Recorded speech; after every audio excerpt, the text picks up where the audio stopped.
From Keene in the Shire, the Liberty Media capital of the world, this is Daryl W. Perry, host of FPP Radio News for Sunday, December 3rd, 2017. Silver is trading at $16.44 per ounce. Gold is valued at $1,281 per ounce. Bitcoin is trading at 5 cents, and the average price of Bitcoin is $11,667.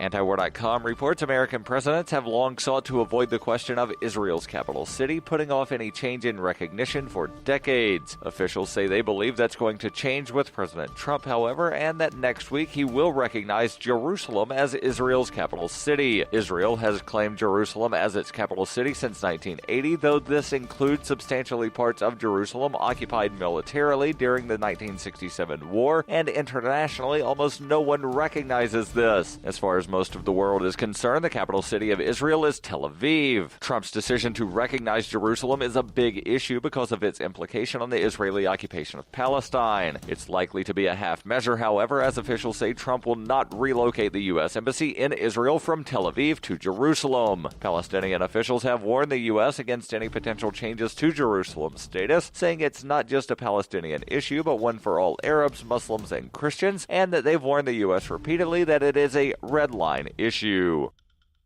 For over 40 years, Roberts & Roberts Brokerage has been a trusted source for buying and selling precious metals. Gold, silver, platinum, and palladium. They don't feed the banks. They're Bitcoin preferred and have removed the minimum purchase amount for all orders paid in the digital currency. Call Roberts & Roberts Brokerage today for knowledgeable advice on buying and selling precious metals and a forward-thinking approach to new technologies. 800-874-9760 or visit online at rrbi.co. UPI reports Britain's National Cybersecurity Center warned all government agencies of a risk to national security if they use Russian-based Kaspersky Lab antivirus software. The chief executive of the agency sent a letter to all permanent secretaries that was publicly released Saturday, saying Russia has the intent to target UK central government and the UK's critical national infrastructure through the software company. The agency's technical director, Ian Levy, said he saw no compelling case at present to extend that advice to wider public sector, more general enterprises or individuals. The company based in Moscow denies unethical ties or affiliations with any government, including Russia, and has never helped nor will help any government in the world with its cyber espionage or offensive cyber efforts. In September, the U.S. Department of Homeland Security ordered U.S. government agencies to remove any products from Kaspersky Labs because of security concerns. When you hear the word lobbyist, you probably think about greedy corporations, but not all lobbyists are the same. Some are fighting for the freedoms you hold dear. Liberty Lobby LLC is doing just that in New Hampshire, working hard to represent you, not some special interest group. You can help by going to libertylobby.info, where your contribution will give us the tools we need to ensure that your voice is heard. Visit libertylobby.info today to find out more.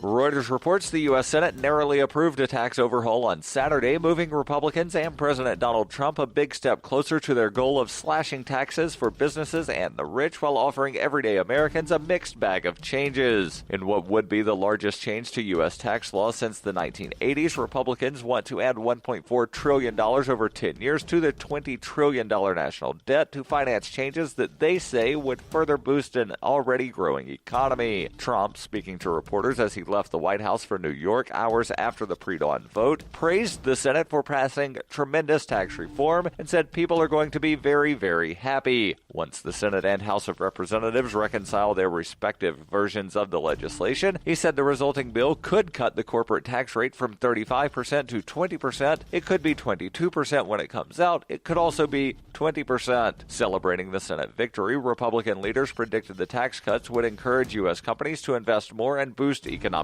growth. The Senate approved the bill in a 51-49 vote, with Democrats complaining that last-minute amendments to win over skeptical Republicans were poorly drafted and vulnerable to being gamed later. The tax overhaul is seen by Trump and Republicans as crucial to their prospects at midterm elections in November 2018, when they will have to defend their majorities in Congress. Senator Bob Corker, one of the few remaining Republican fiscal hawks who pledged early on to oppose any bill that expanded the federal deficit, was the lone Republican dissenter.